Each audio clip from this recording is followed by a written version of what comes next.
नमस्कार, सुबह 8 बजे के समाचारों में आप सभी का स्वागत है। मैं हूं बरखा वली। समाचारों में सबसे पहले हेडलाइंस।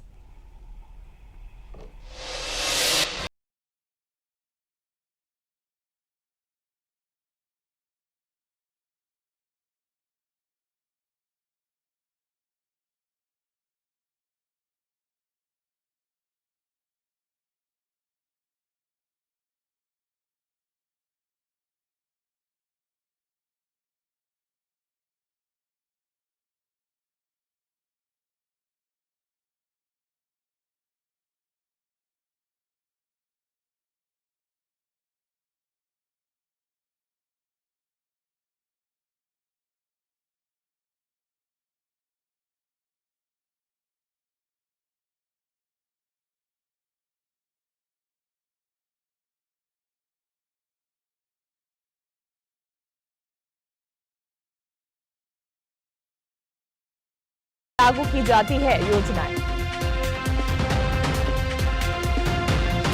और प्रदेश की 9 विधानसभा सीटों पर उपचुनाव के लिए भाजपा और बसपा ने घोषित किए अपने प्रत्याशी। कांग्रेस सपा उम्मीदवारों का करेगी समर्थन।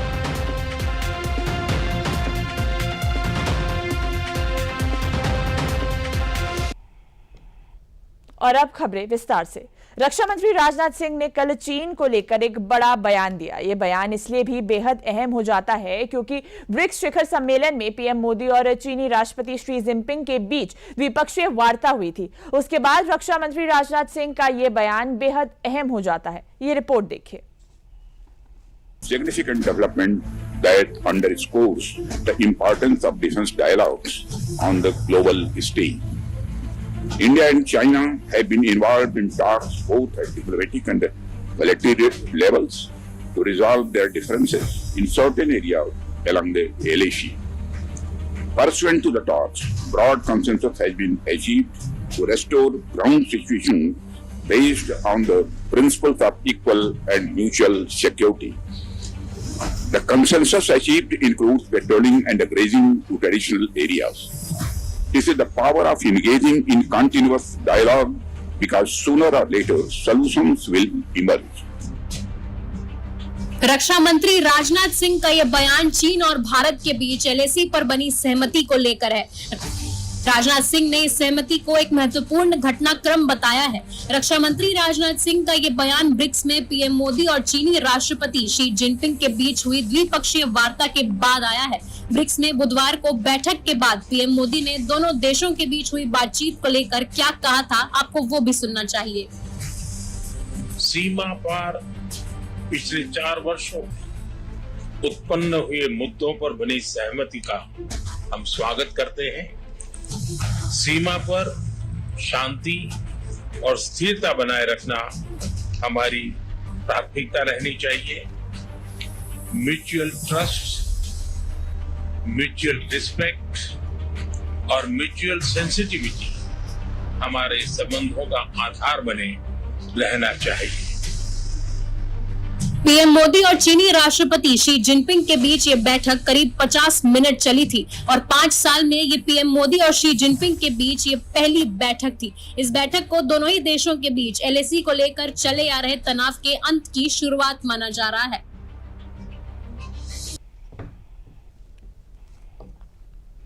मुख्यमंत्री योगी आदित्यनाथ आज महाराजगंज जिले के दौरे पर रहेंगे। इस दौरान मुख्यमंत्री लगभग 940 करोड़ की 505 विभिन्न विकास परियोजनाओं का लोकार्पण और शिलान्यास करेंगे। इसके साथ ही सीएम योगी पीपीपी मॉडल पर तैयार नवनिर्मित मेडिकल कॉलेज की सौगात भी देंगे। जनपद में लगभग 5 घंटे प्रवास के दौरान मुख्यमंत्री सबसे पहले सदर विधानसभा के चौक स्थित नवनिर्मित महंत दिग्विजयनाथ बहुउद्देशीय इंदौर स्टेडियम एवं नगर पंचायत भवन का उद्घाटन करेंगे और जनसभा को संबोधित करेंगे। जनपद के 2 स्थानों पर मुख्यमंत्री का कार्यक्रम निर्धारित है, जिसको लेकर सुरक्षा के व्यापक प्रबंध किए गए हैं। केएमसी मेडिकल कॉलेज के डायरेक्टर विनय श्रीवास्तव ने कहा कि इस मेडिकल कॉलेज की स्थापना से चिकित्सा के क्षेत्र में जनपद को बहुत बड़ी सौगात मिलने वाली है। देखिए, इस जिले के लिए ये बहुत बड़ा अचीवमेंट है यहाँ पे मेडिकल कॉलेज होना, क्योंकि जिस जिले की पहचान सिर्फ पिछड़ा या जंगल से था, आज अब उस ज़िले से 150 बच्चे MBBS यहाँ से पैदा होकर के जाएंगे और सिर्फ इस ज़िले और मंडल में नहीं पूरे देश में इसका नाम रोशन करेंगे। तो निश्चित तौर पे ये महाराजगंज के लिए बहुत बड़ा ऐतिहासिक दिन है। तो इस खबर पर अधिक जानकारी देने के लिए हमारे साथ महाराजगंज से हमारे संवाददाता राहुल त्रिपाठी जुड़ चुके हैं। राहुल, आज महाराजगंज में मुख्यमंत्री योगी आदित्यनाथ का आगमन होने वाला है। क्या कुछ विकास परियोजनाओं की सौगात महाराजगंज वासियों को मिलने वाली है? जी बरका, मैं बता दूं कि महाराजगंज को आज सबसे बड़ी सौगात मिलने वाली है मेडिकल कॉलेज के रूप में, जो कि बरसों से इस जिले की मांग थी। आज मुख्यमंत्री योगी आदित्यनाथ मेडिकल कॉलेज का उद्घाटन करेंगे।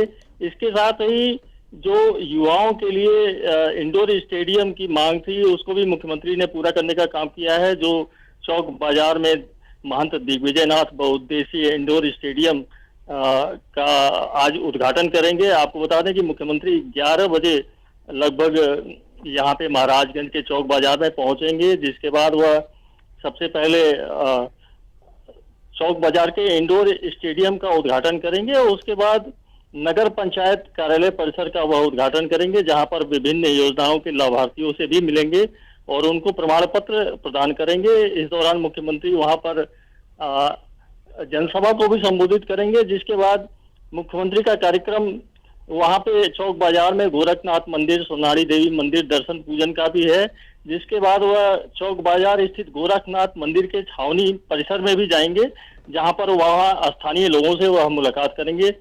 आपको बता दें कि इसके बाद मुख्यमंत्री हेलीकॉप्टर से जो जिला मुख्यालय है, जिला मुख्यालय के समीप पकड़ी बाजार के पास जो नवनिर्मित PPP मॉडल पे KMC मेडिकल कॉलेज का निर्माण हुआ है, वहां पर मुख्यमंत्री जाएंगे और उसका उद्घाटन करेंगे और MBBS के छात्रों से भी मुख्यमंत्री मुलाकात करेंगे। तो आपको बता दें कि मुख्यमंत्री आज लगभग 940 करोड़ की 505 परियोजनाओं का जो विकास परियोजनाएं हैं उसका भी वह लोकार्पण और शिलान्यास करने वाले हैं, जिससे यहाँ जनपद के लोगों में काफी उत्साह है और खुशी भी है। और आपको बता दें कि मुख्यमंत्री के आगमन को लेकर जनपद में सुरक्षा के कड़े इंतजाम किए गए हैं। जी, इन तमाम जानकारियों के लिए आपका बहुत बहुत धन्यवाद राहुल। तो समाचारों में आगे बढ़ने से पहले लेते हैं एक विराम।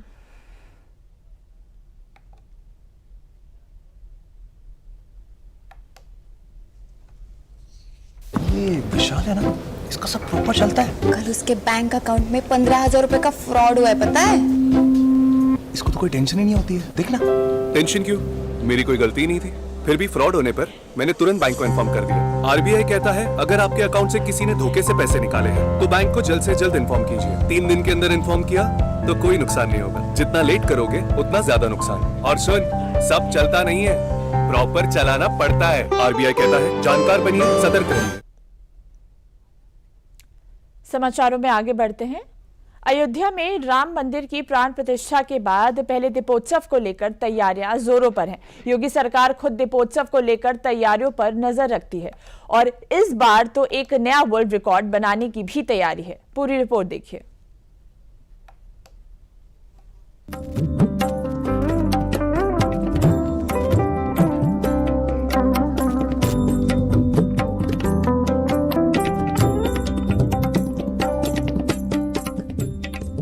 अयोध्या में दीपोत्सव को लेकर तैयारियां शुरू हो गई हैं। रामनगरी अयोध्या में दीपोत्सव में वहां के कुम्हारों के जीवन में नई रोशनी लाने का काम किया है। कभी आर्थिक कठिनाइयों का सामना करने वाले कुम्हार दीपोत्सव के दौरान बेहतर कमाई से खुश हैं। दीपोत्सव की तैयारी को लेकर महापौर महंत गिरीशपति त्रिपाठी ने बताया कि नगर निगम के सभी वार्ड में दीपोत्सव मनाया जाएगा। 2247 कर्मचारी हमारे लगे रहेंगे। उसके अलावा हम लोगों ने इसको 5 जोन में और 20 सेक्टर से बांट के रखा है, जिससे हमारे इसमें अधिकारियों कर्मचारियों की सबकी ड्यूटी लगी रहेगी। वो सब उस सारी चीजों का पर्यवेक्षण करते रहेंगे और स्वच्छता का हमने लगातार एक स्टैंडर्ड मेंटेन करके रखा है प्राण प्रतिष्ठा के बाद। उस स्टैंडर्ड को और आगे ले जाना, अपने ही बनाए हुए बेंचमार्क को थोड़ा और आगे सेट करना, यह हम लोगों के लिए चैलेंज है, क्योंकि दीपोत्सव एक पूरी दुनिया को में देखे जाने वाला इवेंट है और हमारे अयोध्या के कहीं न कहीं वो हमारी अयोध्या की शान से जुड़ा हुआ, हमारी अयोध्या के गौरव से जुड़ा हुआ इवेंट है। 8वें दीपोत्सव में 25 लाख दियों के प्रज्वलन का है लक्ष्य। हर दीपावली अयोध्या में सरयू तट पर दीपोत्सव का आयोजन। दीपोत्सव से अयोध्या के कुम्हारों की बेहतर हुई आमदनी। साल 2017 से बीजेपी की सरकार आने के बाद से ही हर साल अयोध्या में दीपोत्सव का आयोजन किया जाता है। 3 दिवसीय दीपोत्सव 28 अक्टूबर से शुरू होगा और मुख्य कार्यक्रम 30 अक्टूबर को होंगे।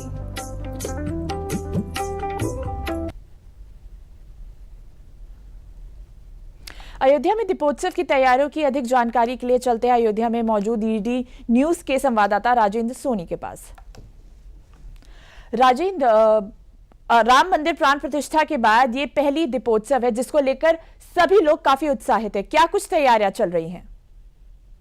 बरखा, जिस तरह से आपने बात किया है कि प्राण प्रतिष्ठा के बाद का यह पहला दीपोत्सव है और इसी तरह से दीपोत्सव के साथ साथ जो भी पर्व अयोध्या के मेले अयोध्या के जो पड़ रहे हैं प्राण प्रतिष्ठा के बाद, उसमें सब में भव्यता और दिव्यता एक अलग ही देखने को मिल रही है। जहां तक तैयारी की बातचीत है, वहां यहां पर जो मुख्यमंत्री योगी आदित्यनाथ का निर्देश लगातार उनकी निगाह इस पर लगी हुई है कि तैयारी किस तरह से चल रही है। स्थिति ये है कि पूरा जो नोडल विभाग है डॉक्टर राम मनोहर लोहिया अवध विश्वविद्यालय, वो पूरी तरह से सजग होकर के लगा है। समय समय पर जिला प्रशासन के अधिकारी भी मीटिंग कर रहे हैं, बैठक कर रहे हैं, समीक्षा कर रहे हैं और निर्देश दे रहे हैं। आपको बताएं, अगर आज की स्थिति को देखा जाए तो आज से जो वॉलेंटियर 30,000 वॉलेंटियर हैं, उनको ड्रेस कोड जो है उनका जो निर्धारित हुआ है, सफेद टोपी और सफेद वस्त्र, वो उसका वितरण आज शुरू होगा और 15,000 वॉलेंटियर के लिए संबंधित विभागों जैसे कि अवध विश्वविद्यालय, उससे संबंधित सभी महाविद्यालय और इंटर कॉलेज और इसके अतिरिक्त 40 एनजीओ इससे जुड़े हुए हैं, जिसमें 30,000 की संख्या है वॉलेंटियर की। उनको ड्रेस वितरण के लिए दिया जा रहा है और कार्ड भी वितरित किया गया है, जिसमें से सारे के वितरण आज शुरू हो जाएंगे। और जहां तक राम की पैड़ी की बात आप करेंगी वर्षा, कि राम की पैड़ी पर क्या स्थिति है, तो वहां 10 से 12 लाख दिए पहुंच चुके हैं, मार्किंग हो चुकी है और आज से बिछाने का भी काम शुरू हो जाएगा। बरखा, ये स्थिति जो है ये तो है राम की पैड़ी की। इसके अतिरिक्त जिस दिन 30 अक्टूबर को मुख्य आयोजन होगा, उस दिन एक शोभा यात्रा साकेत महाविद्यालय से राम की पैड़ी रामपथ से होते हुए रामकथा पार्क के लिए पहुंचेगी, जिसमें कुल मिलाकर के 18 झांकियां हैं जो रामायण के प्रसंगों पर आधारित हैं। और वो साकेत महाविद्यालय में उसका भी तैयारी शुरू हो गई है, उसका सृजन शुरू हो गया है और रथों को तैयार किया जा रहा है। इसके अतिरिक्त ये जानकारी दी गई है कि विश्व की 6 रामलीलाएं, जब राम राज्याभिषेक हो जाएगा, पुष्पक विमान जो सांकेतिक रूप से हेलीकॉप्टर से भगवान राम, सीता और भाई लक्ष्मण अयोध्या के सरयू तट पर उतरेंगे और उनका स्वागत करके रथ से उनको रामकथा पार्क लाया जाएगा, जिनका कि मुख्यमंत्री योगी आदित्यनाथ वशिष्ठ की भूमिका निभाते हुए राज्याभिषेक करेंगे, तिलक करेंगे। उसके बाद विश्व के 6 देशों की रामलीलाओं का एक मार्मिक प्रस्तुति भी होगी, जिसमें तमाम प्रसंगों को जो अलग अलग देशों में अलग अलग परंपराओं से लेकिन सब रामायण पर आधारित होती है, वो प्रस्तुत किया जाएगा। बरखा जी, बिल्कुल बिल्कुल राजेंद्र जी। और अयोध्या में दीपोत्सव की तैयारी को भव्य और दिव्य बनाने के लिए तमाम कुछ तैयारी करी। योगी सरकार भी बढ़ चढ़ के इस दीपोत्सव को भव्य और दिव्य बनाने के लिए काम करी। सुरक्षा की दृष्टि से क्या कुछ इंतजाम किए जा रहे हैं? देखिए, अयोध्या तो अपने आप में 30-35 साल से संवेदनशील रही है, जब से राम मंदिर का आंदोलन शुरू हुआ है। इस संवेदना के कारण अयोध्या में प्रचुर मात्रा में सुरक्षा बल हमेशा मौजूद रहते हैं। यहाँ पर तो सीआरपीएफ का एक बड़ा कैंप भी बना दिया गया है, जो अपने आप में देश में एक स्थान रखता है। और यहाँ पर जो कमांडो हैं और अन्य तरीके के हैं अर्धसैनिक बल हैं, वे हमेशा बने रहते हैं। और जब मेलों का या दीपोत्सव का या कोई और अवसर होता है, तो कुछ मात्रा में बाहर से भी सुरक्षा बल आते हैं और उनका डिप्लॉयमेंट हो जाता है। जी राजेंद्र जी, राजेंद्र जी, तमाम जानकारियों के लिए आपका बहुत बहुत धन्यवाद। बढ़ते अपनी अगली खबर पर। प्रदेश के उप मुख्यमंत्री केशव प्रसाद मौर्य ने कहा है कि हमारी सरकार जाति धर्म देखकर काम नहीं करती, बल्कि कानून के हिसाब से काम करती है और उसी के अनुसार कार्रवाई भी करती है। झारखंड के गढ़वा जिले में आयोजित पार्टी प्रत्याशी के समर्थन में जा रहे उप मुख्यमंत्री केशव प्रसाद मौर्य ने सोनभद्र जिले के दुधही में मीडिया से बात करते हुए कहा कि लोकसभा चुनाव में भ्रमित करने वालों को जनता जवाब देगी और झारखंड के चुनाव में भी देखने को मिलेगा। उन्होंने ये भी दावा किया कि झारखंड ही नहीं, मौजूदा समय के सभी चुनाव में कमल खिल रहा है। झूठ की दीवार ढह चुकी है, जनता सच्चाई जान चुकी है। लोकसभा के चुनाव में जो भ्रमित करने का काम किए थे उनकी असलियत उजागर हो चुकी है। इसलिए अब जो भी चुनाव होंगे उसमें भाजपा का कमल खिलेगा, भाजपा गठबंधन जीतेगा। चुनावी जनसभा कहें कि नामांकन की जनसभा कहें कि जनता के द्वारा जो उमड़ा जनसैलाब था, उससे जो हमारे प्रत्याशी हैं भानु प्रताप शाही जी, उनके लिए विजय का प्रमाण पत्र दें। समाचारों में आगे बढ़ने से पहले लेते हैं एक विराम।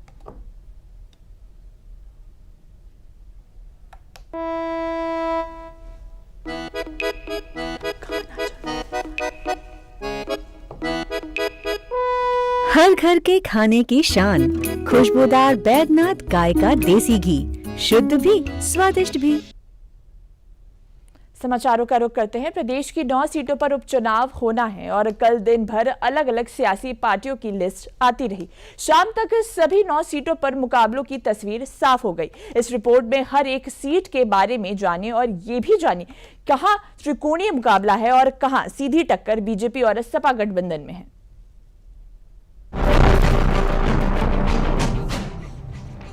उत्तर प्रदेश के लिए गुरुवार लिस्ट वार बन गया। उपचुनाव के लिए बीजेपी, समाजवादी पार्टी और बीएसपी सभी ने अपने अपने उम्मीदवारों की लिस्ट जारी कर दी है। कुंदरकी उपचुनाव के लिए बीजेपी ने रामवीर सिंह ठाकुर को टिकट दिया है, तो सपा कांग्रेस की ओर से हाजी रिजवान मैदान में है। बीएसपी ने रफ्तुल्ला को टिकट दिया है। गाजियाबाद सीट से बीजेपी के लिए संजीव शर्मा, सपा गठबंधन की ओर से सिंहराज जाटव और बीएसपी की ओर से परमानंद गर्ग लड़ेंगे चुनाव। वहीं बात करें खैर सीट की, तो बीजेपी ने सुरेंद्र दिलेर, सपा गठबंधन ने डॉक्टर चारू कैंप और बीएसपी ने डॉक्टर पहल सिंह को टिकट दिया है। करहल सीट पर बीजेपी के अनुजेश यादव की लड़ाई सपा के तेज प्रताप यादव से है। मुकाबला बीएसपी के अविनाश शाह की त्रिकोणीय बना रहे हैं। इसी तरह फूलपुर में बीजेपी ने दीपक पटेल, तो सपा गठबंधन ने मुस्तफा सिद्दीकी और बीएसपी ने जितेंद्र ठाकुर को टिकट दिया है। जबकि कटेहरी में बीजेपी के धर्मराज निषाद का मुकाबला सपा गठबंधन की शोभावती वर्मा और बीएसपी के जितेंद्र वर्मा से है। मंझवा सीट पर बीजेपी की सूची स्मिता मौर्य का मुकाबला सपा गठबंधन की ज्योति बिंद और बीएसपी के दीपू तिवारी से है। सीसा मऊ में बीजेपी के सुरेश अवस्थी, सपा गठबंधन की नसीम सोलंकी और बीएसपी के वीरेंद्र शुक्ला के बीच मुकाबला है। वहीं मीरपुर में बीजेपी की सहयोगी आरएलडी के मिथिलेश पाल का मुकाबला सपा गठबंधन की सुम्बुल राणा और बीएसपी के शाहनजर से है। अब सभी 9 सीटों के लिए सभी बड़ी पार्टियों ने अपने उम्मीदवार घोषित कर दिए हैं। एक तरफ बीजेपी जहां जीत का दम भर रही है, तो वहीं दूसरी तरफ कांग्रेस यूपी उपचुनाव में सीधे सीधे नहीं लड़ने को बलिदान के तौर पर हाईलाइट कर रही है। विधानसभा उपचुनाव 2024 के लिए भारतीय जनता पार्टी ने अपने प्रत्याशी घोषित कर दिए और संगठन की दृष्टि से भी हमारी पूरी तैयारी है। हम लोग लंबे समय से विधानसभा उपचुनाव की तैयारी हमारी पार्टी कर रही है, तो हमारे सभी प्रत्याशी कल नामांकन करके और पूरी मजबूती के साथ जो हमारे कामकाज का लेखा जोखा है, हमारा रिपोर्ट कार्ड है हमारी सरकार का, एक कार्यकर्ता उसे लेकर घर घर जाएगा। बात हाथ और साइकिल की नहीं है, बात है कि इस देश की राजनीति में किसी न किसी को आगे आना होगा, कोई मिसाल और उदाहरण पेश करना होगा। उत्तर प्रदेश में कांग्रेस ने अपने आप का समर्थन देते हुए इंडिया गठबंधन को और मजबूत करने का प्रयास किया, जो पूरे देश में। हालांकि कांग्रेस के यूपी प्रभारी अविनाश पांडे बलिदान की बात भी कर रहे हैं, लेकिन जब सवाल ये पूछा गया कि माने कैसे, तो जवाब के साथ साथ दर्द भी छलक गया कि ये मजबूरी का बलिदान है। नहीं, आपसी चर्चा के बाद में जब हमें ये लगा कि आपस में चर्चा करने से बात नहीं बन रही है और साथ ही साथ बेहतर होगा कि हम एकजुटता के साथ में इस चुनाव को लड़ें और प्रमुख उद्देश्य जो है वो है भारतीय जनता पार्टी को हराना। यूपी में उपचुनाव के लिए 9 सीटों पर 13 नवंबर को मतदान होंगे, जबकि 23 नवंबर को नतीजे आएंगे। कुंदरकी विधानसभा सीट पर आखिरकार भारतीय जनता पार्टी ने अपने प्रत्याशी के नाम का ऐलान कर दिया। भाजपा ने ठाकुर रामवीर सिंह को अपना प्रत्याशी घोषित किया है। भाजपा प्रत्याशी रामवीर सिंह 3 बार चुनाव में किस्मत आजमा चुके हैं, लेकिन हर बार रनर रहे हैं। इस बार चौथा चुनाव लड़ेंगे। वहीं मीडिया से बात करते हुए रामवीर सिंह ने कहा कि इस बार चुनाव में वह जीत हासिल करेंगे। इस बार कुंदरकी की जनता चुनाव लड़ रही है, वह मुझे जीत का आशीर्वाद देगी। जिस विश्वास के साथ पार्टी ने मुझे टिकट दिया है, मैं उनकी उम्मीदों पर खरा उतरूंगा। इस बार उनके आगे कोई टिक नहीं पाएगा। वहीं अगर दूसरे दलों की बात की जाए तो समाजवादी पार्टी ने हाजी रिजवान और बसपा ने अपने प्रत्याशी रफातुल्लाह को घोषित किया है।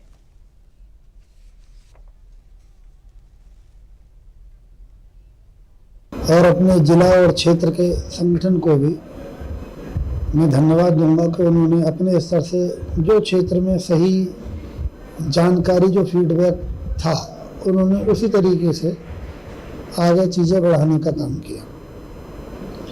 इसी के साथ मैं सम्मानित जनता का, पूरी आवाम का, हर वर्ग के लोगों का, हर धर्म के लोगों का साधुवाद देना चाहूँगा कि उन्होंने मेरे लिए बहुत सारी दुआएं की। मंदिरों में, दरगाहों में तमाम लोगों ने अपने अपने तरीके से दुआएं अदा फरमाई और ईश्वर की कृपा से आज ये टिकट जो है कुंदरकी विधानसभा का सब लोगों के आशीर्वाद से आज मिला है।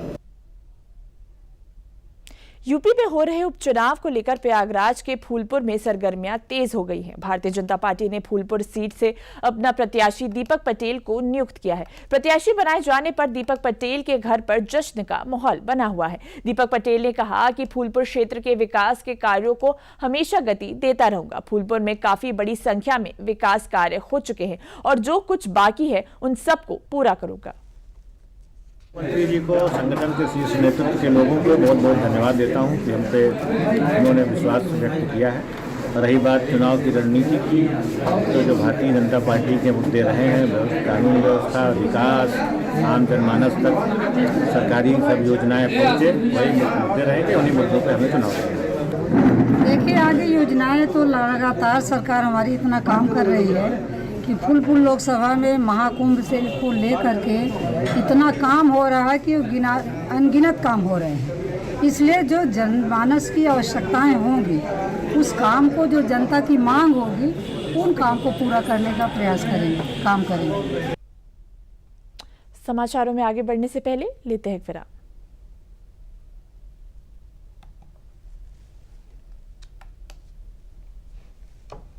उड़ रही जुल्फे घनेरी घटाओं सी, लूट लूट जाए हैं दिल कुड़ियों के। सुंदर घने और मजबूत बालों के लिए बैद्यनाथ महाभृंगराज तेल।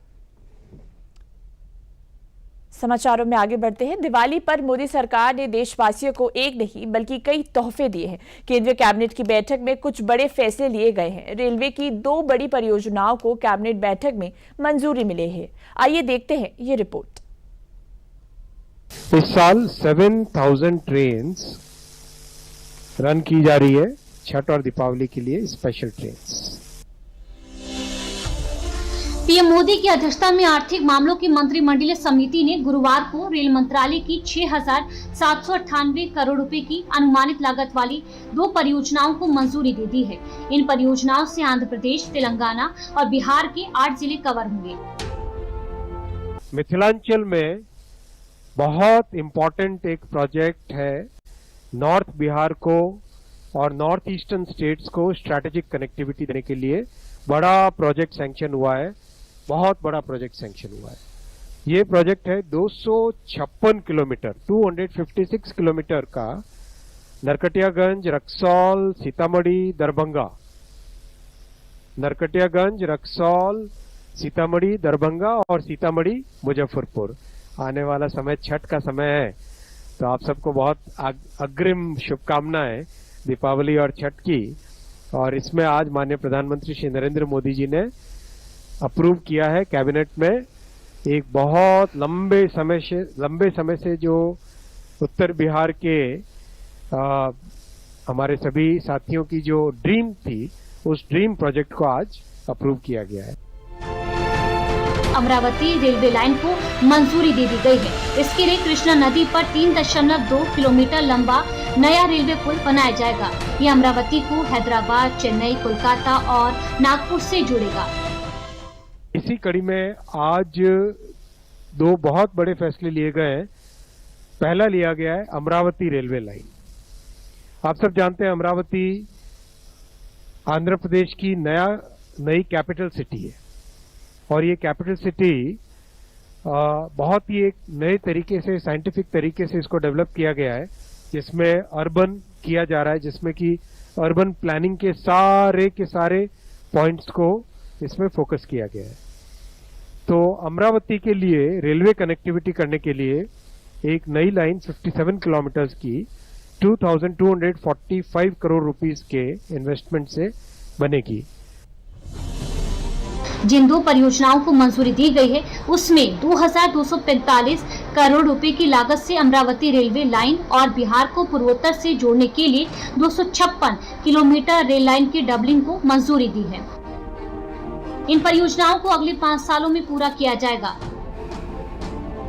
इस परियोजना से 19 लाख रोजगार पैदा होंगे। 256 किलोमीटर रेल लाइन की डबलिंग होगी। 162 करोड़ किलोग्राम कार्बन उत्सर्जन में कमी आएगी। पैसेंजर और मालगाड़ियों दोनों की आवाजाही की सुविधा होगी। सामाजिक आर्थिक विकास को बढ़ावा मिलेगा।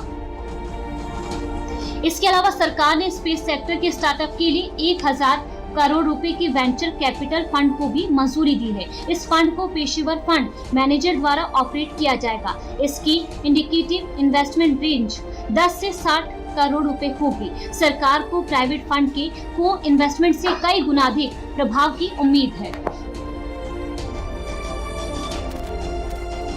बांदा के कृषि एवं प्रौद्योगिकी विश्वविद्यालय के 10वें दीक्षांत समारोह में यूपी की राज्यपाल आनंदीबेन पटेल शामिल हुई।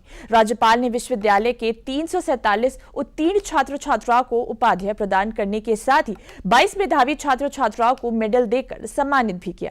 इस दौरान राज्यपाल ने आंगनबाड़ी कार्यकर्तियों को आंगनबाड़ी किटों का भी वितरण किया। उन्होंने कहा कि ग्रामीण क्षेत्रों में महिलाओं और युवाओं को कृषि और उद्यमी क्षेत्र में तमाम अवसर उपलब्ध हो रहे हैं। उन्होंने कहा कि आज किसानों को प्राकृतिक खेती की जरूरत है। किसानों को फर्टिलाइजर का कम से कम उपयोग करना चाहिए, जिससे बीमारियां दूर होंगी।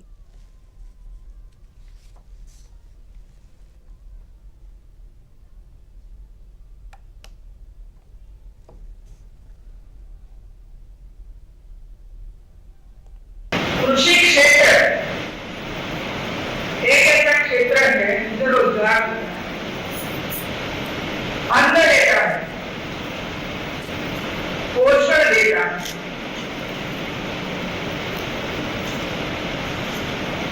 ये अच्छी बात है कि लड़की आगे आ रही है तो इसका बड़ा फायदा बच्चों को।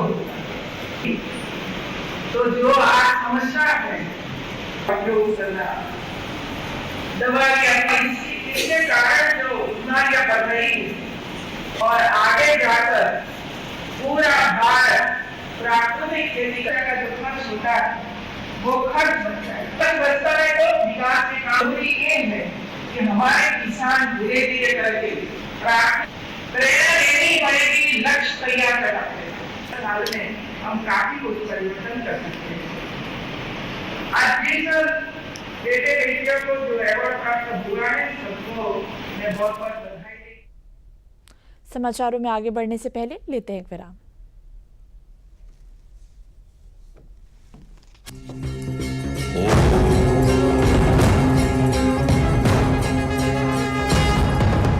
रामलला शोभितं प्राण प्रतिष्ठापनम् प्रकाशमान उत्सवं दीपोत्सवं सुमंगलम महोत्सवं दीपोत्सवं मंदिर निर्माण आस्था को सम्मान, रफ्तार तरक्की को विकास को उड़ान, अवधपुरी का विकास पर्यटन कमाल, जहूं और है प्रकाश सनातन का स्वर्ण काल। बुलडोजर प्रहार से बुराई गई हार, हर दिन है उत्सव हर दिन है त्योहार, करुणामयी बौछार राम राज्य का श्रृंगार, राम आगमन ने दिया यूपी को तार, यूपी को दिया तार। प्रकाश पुंज ज्योतिर्मय तेजोजदायकम, दिव्य भव्य उत्सवम दीपोत्सवम दीपोत्सवम, दिव्य भव्य उत्सवम दीपोत्सवम दीपोत्सवम, दिव्य भव्य उत्सवम दीपोत्सवम दीपोत्सवम।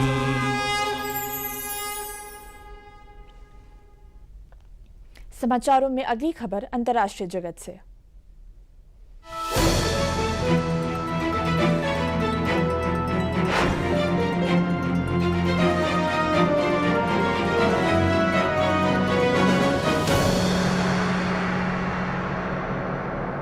भारत और जर्मनी के बीच 7वीं अंतर सरकारी परामर्श बैठक आज होगी। प्रधानमंत्री नरेंद्र मोदी और भारत के 3 दिन के दौरे पर पहुंचे जर्मनी के चांसलर ओलाफ शोल्ज इस बैठक की सह अध्यक्षता करेंगे।